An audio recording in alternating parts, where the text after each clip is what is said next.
Olá, alunas, tudo bem? A aula de hoje nós vamos falar, dando continuidade ao conteúdo de meio ambiente, sobre desequilíbrio ambiental. Para nós entendermos a questão do desequilíbrio, precisamos entender o equilíbrio. E é muito importante compreendermos que a matéria que existe no nosso planeta, nos nossos corpos, alguns elementos constitutivos, eles fazem parte de ciclos da natureza, chamados de ciclos biogeoquímicos. O que são esses ciclos biogeoquímicos? Eles podem ser compreendidos como processos que reciclam os elementos químicos de maneira constante. Então, seria um ciclo que vai estar mostrando uma sequência ao longo da vida, da natureza, né? É um ciclo e ele vai envolver tanto a biologia, o aspecto biológico dos seres vivos, quanto aspectos químicos, tá? Se a gente for lembrar a lei da física, que diz que na natureza, na verdade, a lei de Lavoisier, na natureza nada se perde, nada se cria, tudo se transforma. Ou seja, a matéria que hoje está sendo feita, ela não está sendo feita do nada.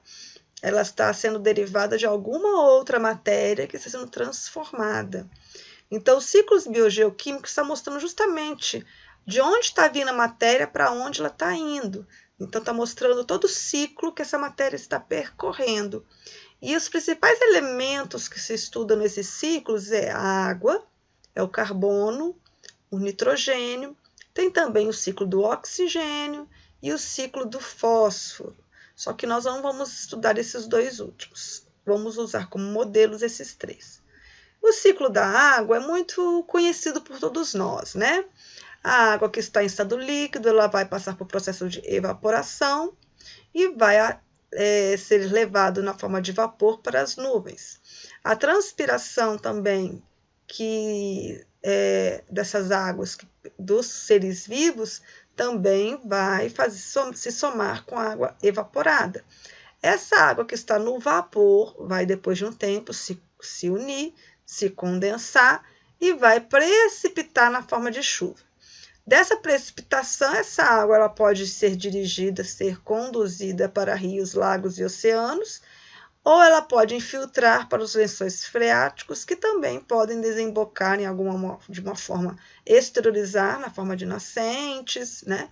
Na forma de ser utilizado por poços, e terminar também nos rios, lagos e oceanos. Tá? Então, esse é o ciclo da água, certo? Envolvendo a mudança do estado físico da água de líquido para gasoso, e depois a condensação de gasoso para líquido, certo? Aqui a gente estamos vendo um outro ciclo, que é o ciclo do carbono. O carbono é o elemento mais presente na matéria orgânica, ou seja, estão nos corpos dos seres vivos, plantas, animais, qualquer ser vivo tem carbono. Então, vamos imaginar o carbono que está no ambiente. O carbono no ambiente está na forma de gás carbônico. É a forma como ele está disponível na forma de vapor. Os únicos seres vivos que conseguem usar esse carbono são os vegetais. Tá? Então, os vegetais absorvem o gás carbônico pelo processo de fotossíntese e transformam isso em matéria nas suas constitutivas, nas suas partes, nas suas folhas, nos seus frutos, né? E quando um animal vai lá e come desse vegetal, na cadeia alimentar, lembra que nós estudamos isso semana passada? Esse carbono é passado para esse organismo, está se transformando em outra matéria, em outro organismo. E esse carbono vai passando ao longo da cadeia alimentar, voltando para o ambiente na forma de quando esses seres vivos morrem e acontece a decomposição. Certo? Volta depois para a atmosfera, porque os organismos decompositores convertem esse material em gás carbônico. Por isso que a árvore some, por isso que os organismos somem, porque aquele carbono foi convertido, não fica ali, né? Então, Então, a gente tem esse ciclo, nós temos todo um transporte desse carbono na cadeia alimentar e uma liberação depois para o meio ambiente. E a única forma desse gás carbônico ser absorvido é através dos seres fotossintetizantes, tá certo?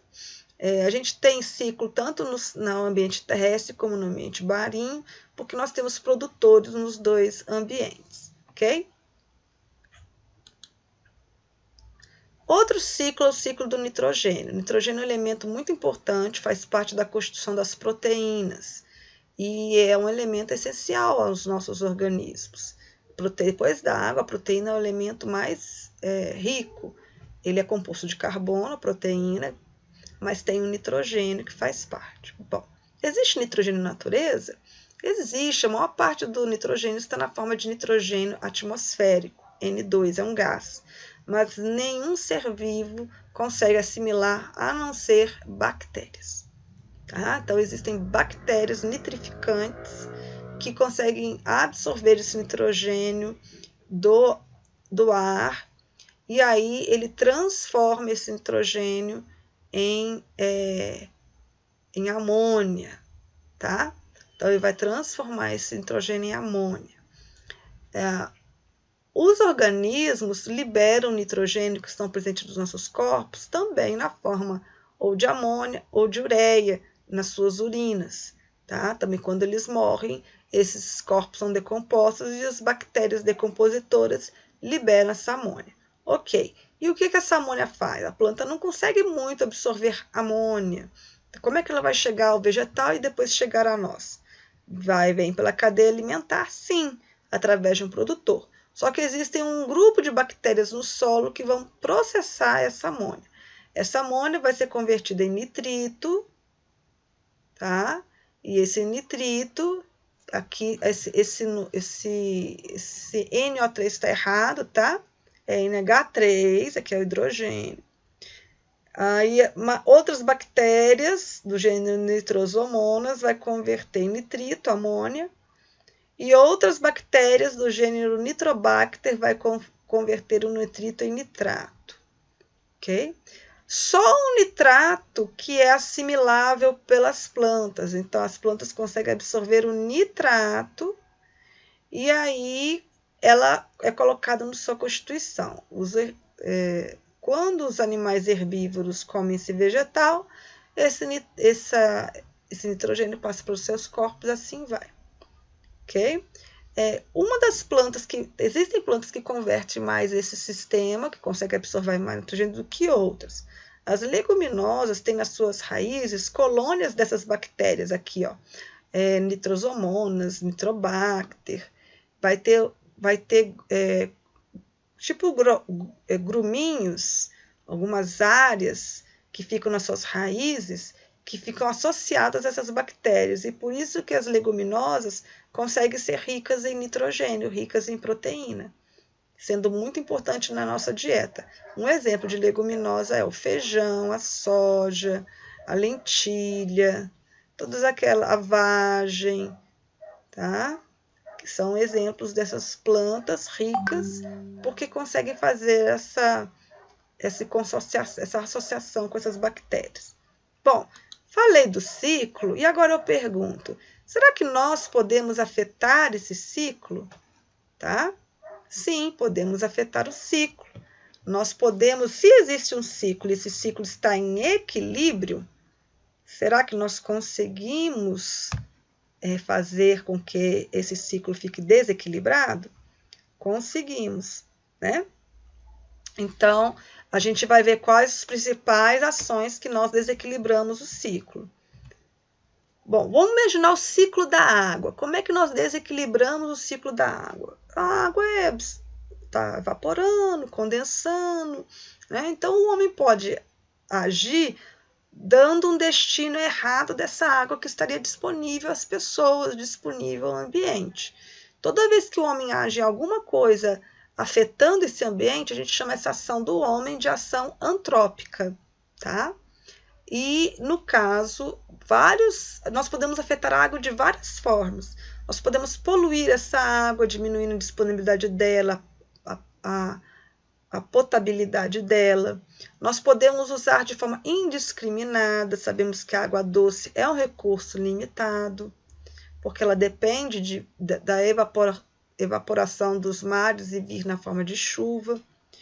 Nós podemos desequilibrar a regularidade da presença dessas águas, alterando o curso dela, diminuindo a vegetação e diminuindo a infiltração, porque o solo tem ali grandes reservas de água que poderiam estar disponíveis para nós, tá?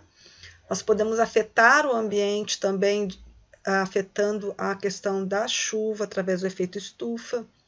Nós podemos alterar a mecânica do solo, alterar toda o solo para poder impedir a absorção dessa água, por exemplo, quando asfaltamos, né? Quando nós asfaltamos, nós não temos água sendo absorvida para o solo. Então, a gente alterou a superfície de absorção, e o homem faz isso constantemente. E também uma forma como nós alteramos o ciclo da água, ou seja, na utilização dessa água, é quando nós confinamos a água na forma de represa para uso de interesse humano, né? Que não interesse muitas vezes ecológico. Esses represamentos, esses confinamentos, a gente tem experiência muito grande aqui na nossa região de Furnas, ela acaba colocando para debaixo da água muitos ambientes, muitos locais antes habitados por seres vivos, até o ser humano, que teve que desalojar muitas vezes de propriedades de herança de família para poder ela ficar debaixo d'água, tá certo? Então, o homem tem afetado e continua afetando o ciclo da água de várias formas. O ciclo do carbono, bom, a gente viu que existe o gás carbônico liberado e o gás carbônico absorvido. Se eu diminuir a absorção,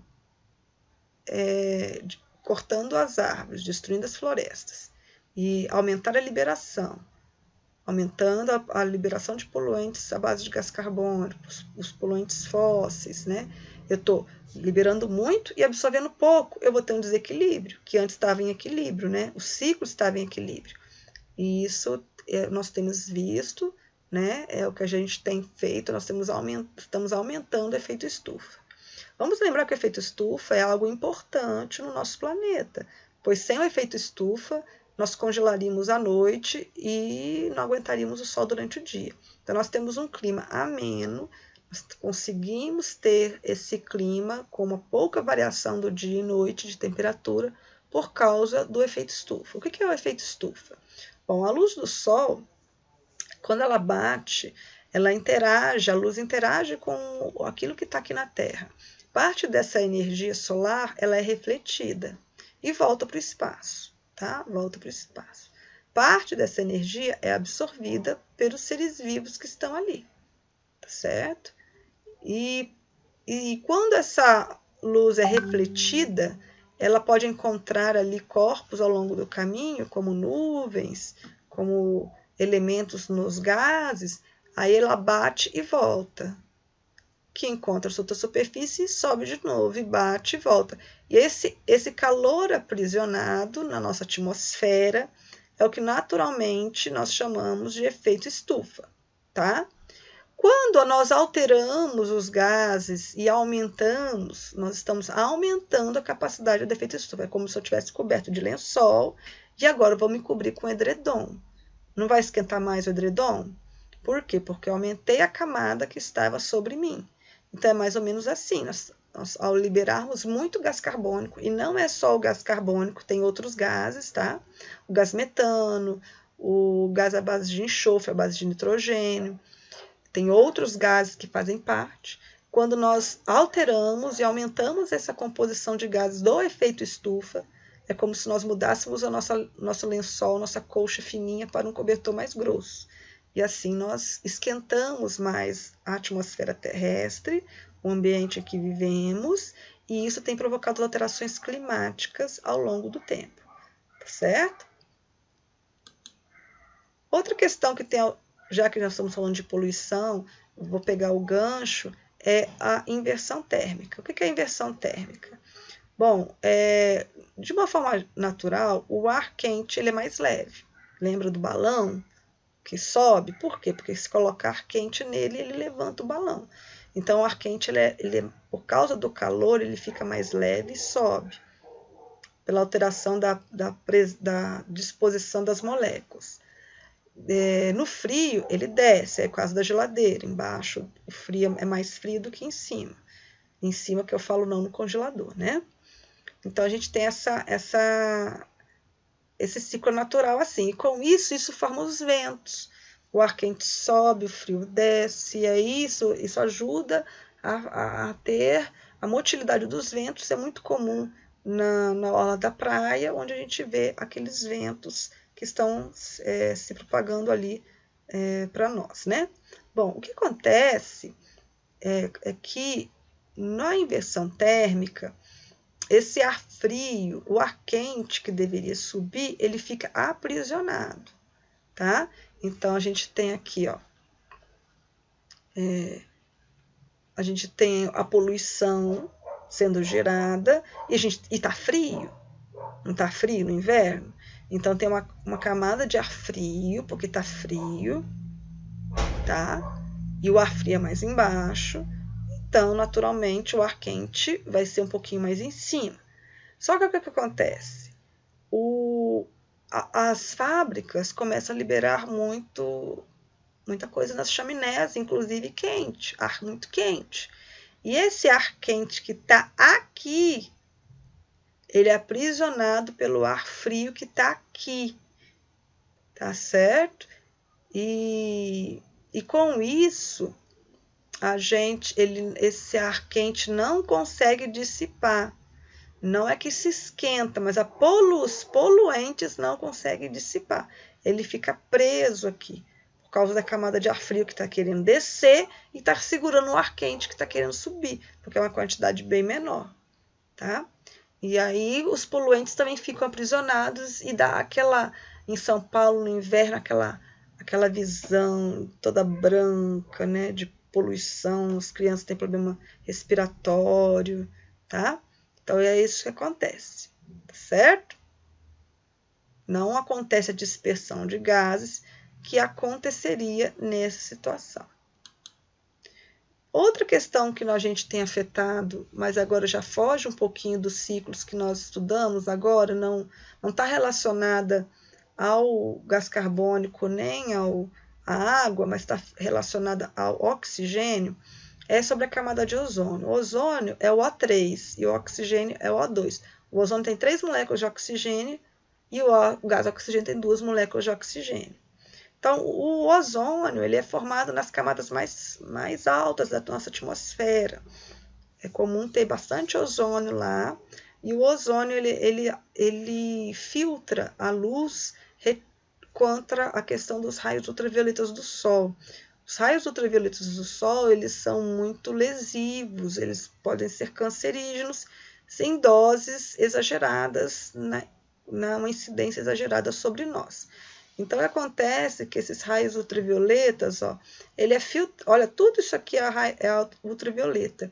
Tudo isso aqui deveria vir para o globo terrestre, aqui para a nossa troposfera, que é onde nós estamos.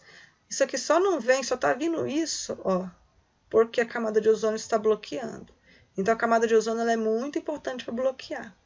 O que está acontecendo? O que acontece é que alguns sprays, antigamente chamava spray de cabelo, gás de geladeira, eles tinham um elemento chamado de CFC, gás clorofluorcarboneto. É um gás. E esse gás, ele converte o ozônio, que é o O3, em oxigênio. Tá? Então, vai diminuindo o gás ozônio em alguns lugares, mas só que não fica espalhado, ele vai acaba que essa atmosfera tem um movimento, e essa diminuição de ozônio, né, o ozônio é redistribuído, mas há uma perda de ozônio nas calotas polares. Então, na região polar, que a gente está vendo a quantidade de ozônio. Então, vermelho tem bastante, 400 está menos, 300, onde que tem menos? É 100, que está azul. Desculpa. 200. Então, essa região aqui, ó, azul clara para azul escura para roxa, ela está tendo menor quantidade de ozônio. Se tiver menor quantidade de ozônio, vai passar maior incidência de raios ultravioletas. Com isso, quem vai sofrer são os organismos unicelulares, que não têm proteção contra ele, porque os raios ultravioletas são cancerígenos. E aí podem causar lesões ao DNA. Causando lesões ao DNA, o organismo todo pode morrer. Em nós que somos pluricelulares, nós não vamos morrer se pegar ozônio, mas nossas células podem ter maior chance com excesso de ultravioleta, de ter câncer de pele. Então, a gente perde essa proteção e esses raios se tornam mais lesivos a nós, tá? Bom, já que a gente está falando sobre a ação antrópica do homem, o que não dizer do lixo, né? Dos resíduos que afetam todos os ciclos da natureza, afetam os ambientes, os ecossistemas, a cadeia alimentar. O lixo é algo muito lesivo. Cada vez que nós inventamos mais equipamentos, novos lixos se vêm a partir daí. E existem vários tipos de lixo. Lixo orgânico talvez seria o menos pior, que é o alimento que tem um ciclo natural para ele, porque a gente está comendo algo que era da natureza.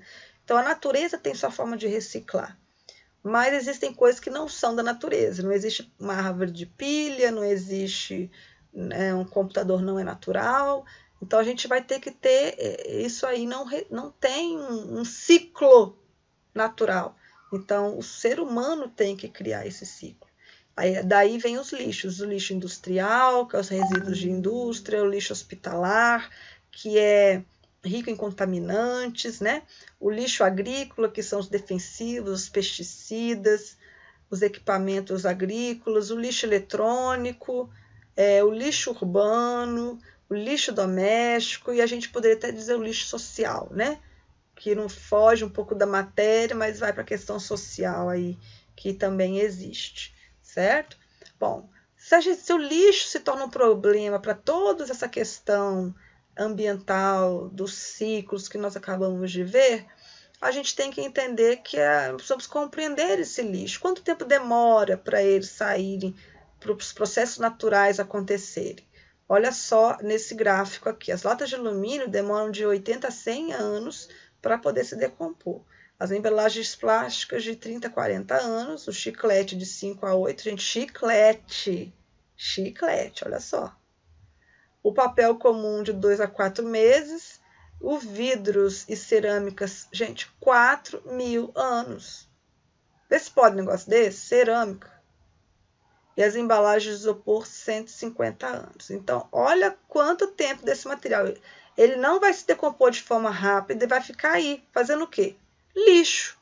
Então, a gente vai ficar deixando no ambiente para poluir, causar outras consequências? Não podemos. Então, precisamos criar uma forma de reciclagem. Precisamos mudar essa questão. Então, tudo aquilo que a gente sabe que vai ficar por muito tempo, dá uma utilidade para eles. Então, vem os R's, né? Recicle, recrie, reduza, renove, reuse, reutilize, repense e reaproveite. Eu sou um adepto de R's assim e não tenho vergonha de falar, gente. Eu acho que a gente tem que mudar essa visão e agora veio no momento certo essa visão do consumismo que foi implantado pelo capitalismo, né? Essa questão de comprar, de ter um celular, depois vem outro, eu não estou satisfeito, tem que ter outro, e assim vai. Os próprios equipamentos são feitos para durarem pouco e gerarem lixo. Então, a gente tem que forçar, inclusive, a ter essas mudanças, porque o ambiente já não suporta mais tanto lixo. E eu sou uma adepta disso. Eu amo um brechó, eu vejo muitas peças de excelente qualidade que tiveram uso e podem ser utilizadas.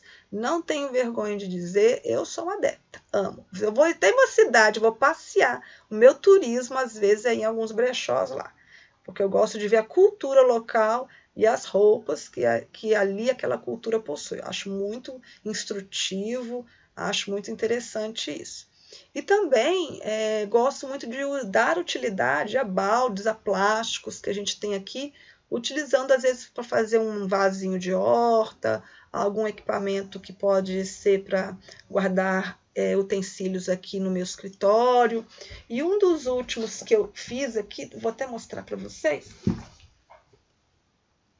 Aqui, ó, queria mostrar para vocês, eu usei até mesmo numa aula, é uma garrafinha que eu pintei, né, e que eu gosto de colocar aqui de decoração, ó. É minha peça de decoração aqui, ó, do meu quadrinho, ó.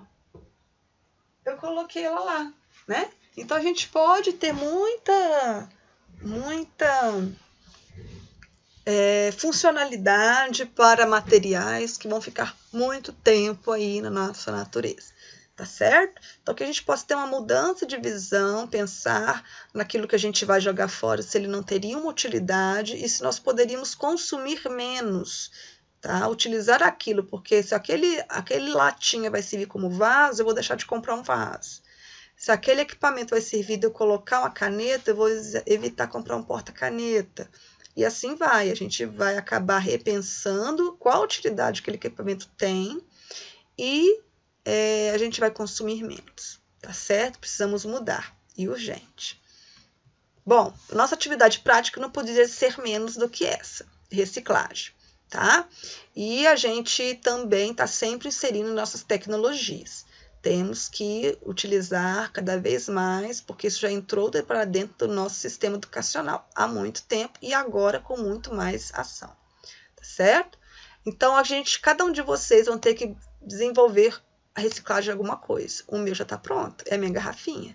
Então, vocês vão desenvolver algum material, vão reciclar alguma coisa e vocês vão postar uma foto lá no nosso grupo de ciências. Só que não vamos só tirar foto, não. Eu quero que vocês editem, coloquem uma frase que fale da importância de reciclagem. Aquela imagem ela tem que vir com uma conscientização. Então, vocês vão colocar um verbete, uma frase curta para enfatizar que aquilo ali foi para conscientizar sobre reciclagem. Essa é uma forma muito importante de nós impactarmos nossos alunos, com imagens fortes e com frases curtas, tá certo? Então, eu quero desenvolver, quero que vocês façam essa prática agora nesse critério. Para vocês fazerem a edição, vocês podem usar muitas coisas. Vocês podem editar fotos, talvez muitos de vocês sabem melhor do que eu, pelo próprio Instagram, pelo Paint, talvez existem até mesmo editor de foto, que você pode escrever alguma coisa nele, colocar umas figurinhas, umas carinhas, né? Uns coraçõezinhos. Tem uns editores que já vem pronto no celular para você usar e você fazer. Tem alguns que permitem que você escreva alguma frase nele, tá? Ou então no próprio Word, no PowerPoint, assim vai, certo? Então, amanhã eu vou liberar para vocês um vídeo para tutorial para essa prática, mas já estou adiantando desde já, tá? O que nós vamos fazer amanhã, povo? Amanhã tem outro testezinho pelo celular sobre esse assunto e vocês vão ter como tarefa essa atividade para postar até semana que vem. Queridas, um grande beijo e fique com Deus. Até mais.